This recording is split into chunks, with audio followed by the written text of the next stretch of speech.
PDIP minta Jokowi stop tapera. Jangan rakyat kecil biayai hal besar. Dulu kan PDIP dan PKS puji dan setujui undang-undang tapera. Tapi kini minta pemerintah Jokowi tarik kembali PP Tampera. Kok jadi gini ya? Dulu diusulkan, lah sekarang yang dimarahi malah Jokowi. Lempar batu sembunyi tangan ini namanya ya. Seperti apa sih videonya? Langsung lihat ya. Jangan Pak, potongan upah orang yang bekerja, dari keringat orang yang bekerja, ditinjau dari hukum sudah pasti salah. Ditinjau dari sudut agama manapun saya kira tidak ada yang membenarkan. Bayangkan orang dipotong gajinya tiap bulan, tahu-tahu uangnya raib 762,82 miliar. Uang yang investasinya nggak jelas Pak. Koreksi jika saya salah. Tapera yang masih pro kontra, tanggapannya seperti apa Mas? Ya, kami sudah nyampaikan di dalam rapat kerja nasional kelima bahwa seluruh kebijakan-kebijakan pemerintahan negara itu harus ditujukan pada upaya mewujudkan keadilan sosial bagi kesejahteraan rakyat itu. Sehingga situasi sekarang rakyat sedang menghadapi persoalan yang berat, persoalan korupsi yang diungkapkan oleh Kejaksaan Agung itu kan 300 triliun.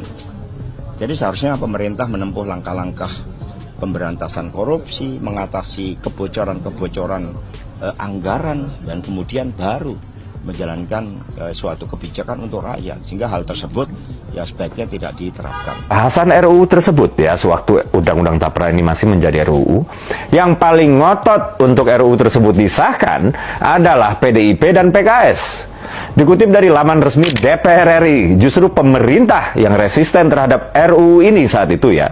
Dan fraksi PDIP yang ngotot banget RUU ini segera disahkan. Ketika pemerintah resisten terhadap RUU ini, Ketua Pansus RUU yang juga berasal dari fraksi PDIP, Pak Yosef Umar Hadi bilang, baru kali ini saya menjadi anggota Dewan. Dalam membahas RUU, pemerintahnya tidak pede atau percaya diri ya.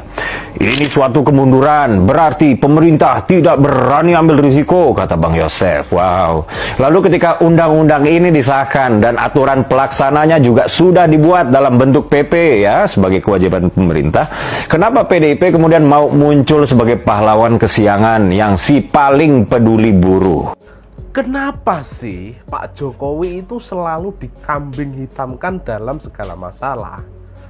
Seperti halnya undang-undang Tapera ini, gitu loh. Ketika dulu yang mengusulkan ya DPR bersama pemerintah. Lah tapi sekarang kok Pak Jokowi dikambing hitamkan. Lah padahal dulu PDI dan juga PKS paling ngotot undang-undang itu disahkan. Lah sekarang malah Jokowi yang disalahkan lagi gitu. Emang pemerintahan ini Pak Jokowi bekerja sendiri? Kan tidak. Ada DPR, ada menteri dan lain sebagainya. Lah undang-undang itu tercipta kan dari DPR dan juga pemerintah. Tapi sekarang kok malah yang disalahkan hanya Jokowi saja gitu loh. Seakan-akan Jokowi ini menyengsarakan rakyat gitu loh. Lah sekarang kok kelihatannya malah paling benar sendiri ya.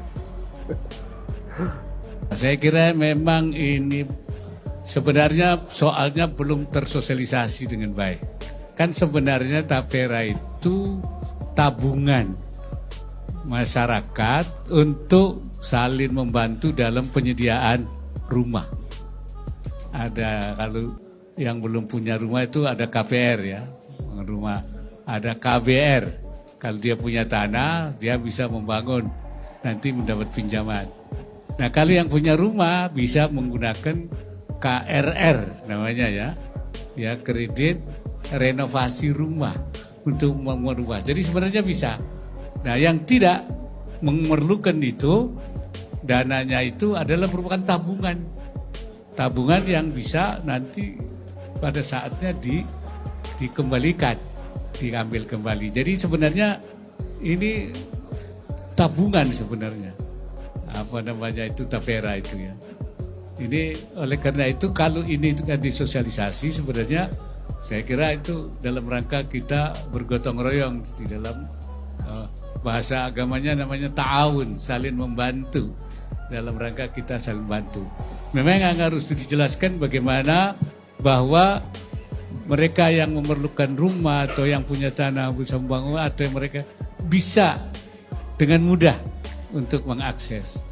Dan bagi mereka yang tidak memerlukan itu, bahwa dana mereka itu aman dan nanti dikembalikan dengan hasil imbalnya, imbal hasilnya. Nah, kalau itu semua aman, saya kira tidak ada masalah. Tapi sekarang ini belum terkomunikasi dengan baik. Karena itu saya harapkan para penyelenggara supaya melakukan komunikasi, sosialisasi, dan edukasi masyarakat sehingga bisa dipahami. Sudah punya rumah, kenapa juga kemudian diwajibkan dan apa manfaatnya? Nah ini juga konsepsi dari Undang-Undang Nomor 4 Tahun 2016. Tadi Bapak Kepala Staf Kepresidenan sudah menyampaikan kesenjangan kepemilikan rumah di Indonesia masih sangat tinggi. Ya, saat ini di angka 9,95 juta orang atau keluarga tidak memiliki rumah. Sementara kemampuan pemerintah dengan berbagai skema subsidi dan fasilitas pembiayaan ya menyediakan kurang lebih 250.000 rumah. Ya. Pertumbuhan demand setiap tahun ini data statistik juga 700.000 sampai 800.000 keluarga baru yang belum punya rumah. Jadi kalau hanya mengandalkan pemerintah saja, nggak akan ngejar sampai kapan backlognya mau selesai. Ya. Makanya perlu ada grand design dengan melibat sertakan masyarakat untuk bersama-sama pemerintah bareng-bareng ini. Dan konsepnya bukan iuran, nabung. Konsepnya adalah nabung. Yang sudah punya rumah, ya dari hasil pemupukan tabungannya, sebagian digunakan untuk mensubsidi biaya KPR bagi yang belum punya rumah. Supaya apa? Supaya bunganya tetap terjaga di level yang paling lebih rendah dari bunga komersial. Saat ini 5%. Ya, nanti perlu ada kajian lebih lanjut. Ya. Jadi kenapa harus ikut nabung? Ya tadi prinsip gotong royong di undang-undangnya itu. Pemerintah, masyarakat, yang punya rumah, bantu yang belum punya rumah. Semua membaur. Nah kalau itu bisa dikonstruksikan dalam undang-undang tapera ini kan sangat mulia sebenarnya. Operasionalnya di PP 25 dan PP 21 yang sebenarnya substansinya bukan menyangkut perubahan PP 25 tapi menjadi heboh seperti saat ini. Itu kan indah sekali.